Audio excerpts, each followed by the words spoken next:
El fin del año 2020 me convoca a realizar un breve balance sobre lo que nos ha ocurrido como parte de la humanidad, como militantes de derechos humanos y como miembros de la humanidad.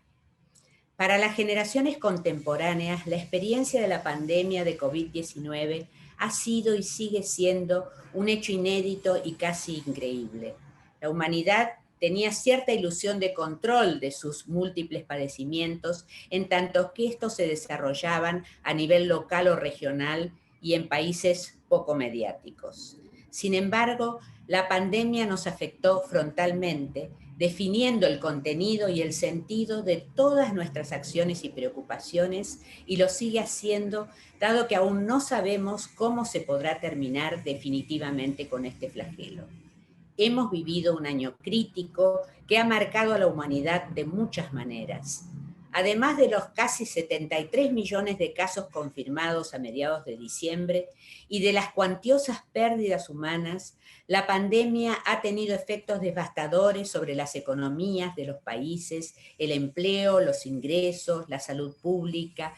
el suministro de alimentos, los lazos sociales para cientos de millones de personas.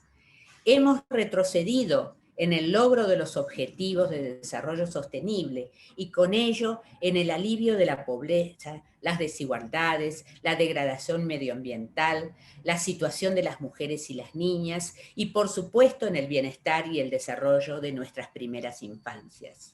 Millones de niños, adolescentes y jóvenes dejaron de ir a la escuela y los más pequeños no accedieron a sus jardines de infantes ni a otros centros para la educación y el cuidado de la primera infancia. Para los bebés y los niños más pequeños, la falta de acceso a la educación amplificó desigualdades, miedos, sufrimientos y desconciertos. Las personas enmascaradas, los cambios de hábitos cotidianos, la falta de los abuelos y otros familiares, el encierro y alejamiento de la naturaleza, la falta de juego con otros niños, la excesiva exposición a las pantallas, todo ha tenido consecuencias inextricables para el desarrollo y la salud mental y física de cada niño y cada niña. Por otra parte, mantener la continuidad de los vínculos con sus maestros, cuidadores, profesores, maestras, cuidadoras y profesoras fue particularmente difícil, dadas las desigualdades enormes de acceso a dispositivos tecnológicos y conexiones de Internet, pero también al hecho de que la comunicación y los aprendizajes en esta etapa evolutiva son primordialmente posibles a través del contacto humano, del cuerpo a cuerpo, del juego y de la presencia de niños y adultos. Por ello, debemos ser conscientes de que las medidas de cierres de programas, sistemas e instituciones y el confinamiento hogareño han impactado de lleno en la vida cotidiana de las infancias y que todavía no comprendemos cuál ha sido la dimensión de ese impacto ni conocemos qué han aprendido o dejado de aprender. Sabemos que la pandemia afecta a todos, pero no de manera equivalente. Según la etapa evolutiva, las capacidades personales, las condiciones vitales y las redes familiares, instituciones y comunitarias, las vulnerabilidades individuales y sociales se constituyen e impactan en forma diferente y por ello requieren de distintos abordajes para afrontarlas de manera eficaz.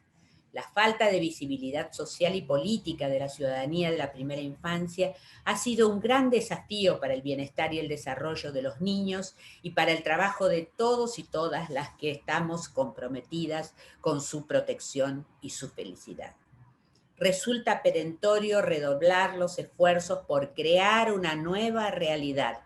para las infancias, tal como MEP lo planteó en el documento de posición, educación y cuidado de la primera infancia en época de COVID-19, capitalizando lo aprendido, asumiendo responsabilidades e incidiendo para proteger los derechos humanos de las infancias desde el nacimiento, tal como lo plantea la Convención sobre los Derechos del Niño.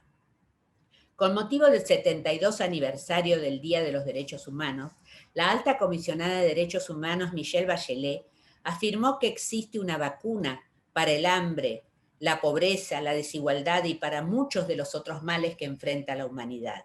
Es una vacuna que se desarrolló para enfrentar crisis mundiales masivas, pandemias, crisis financieras y 2 guerras mundiales. El nombre de esa vacuna es derechos humanos. Su ingrediente principal están incluidos en la Declaración Universal de los Derechos Humanos y en el caso de la infancia, en la Convención sobre los Derechos del Niño.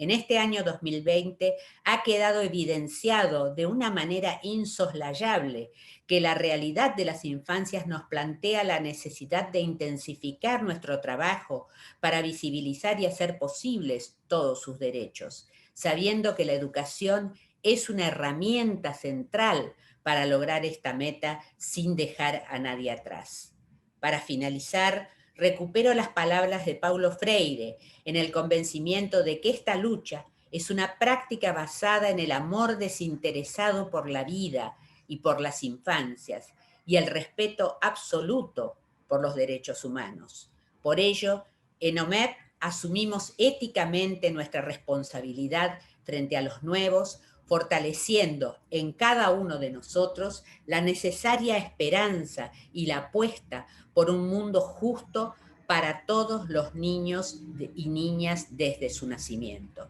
OMEP está lista para enfrentar con conocimiento y esperanza los desafíos del 2021.